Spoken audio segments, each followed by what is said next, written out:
We'll guide you through how to use WhatsApp Web on your computer. If you find this useful, then consider subscribing and liking the video. This is convenient to do because you can then go and access your WhatsApp messages and reply to them on your computer. You don't need to pick up your phone. So to get started with this, open a web browser of your choice, whether you use Chrome or whether you use Microsoft Edge. Then what you want to do is you need to go to the website. So you can go and search for WhatsApp Web, or even go straight to web.whatsapp.com. I'll search for WhatsApp Web like so, and we can come to it like this.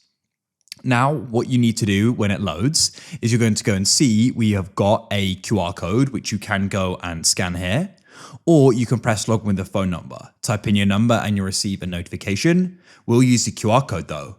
So you can go on an Android and press the three dots in the top right of the chats page and press link devices. On an iPhone, press U in the bottom right and press link devices and press link a device on the screen. Then what you can do is you can go and scan the QR code, and then it's going to go and log you in. Just go be patient while this goes and loads. It'll go and say loading your chats. And shortly our chats are then going to go and be loaded.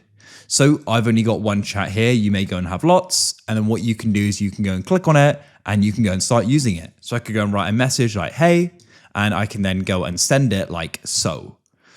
You can also go over to the left and access your status, channels, and communities. You can go and check the media in the bottom left and go and check out you in the bottom left.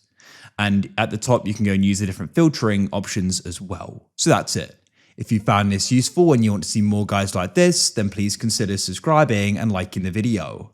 I look forward to help you again in the future with more how-tos. Have a great day and I'll catch you again soon. Thank you for watching. Goodbye for now.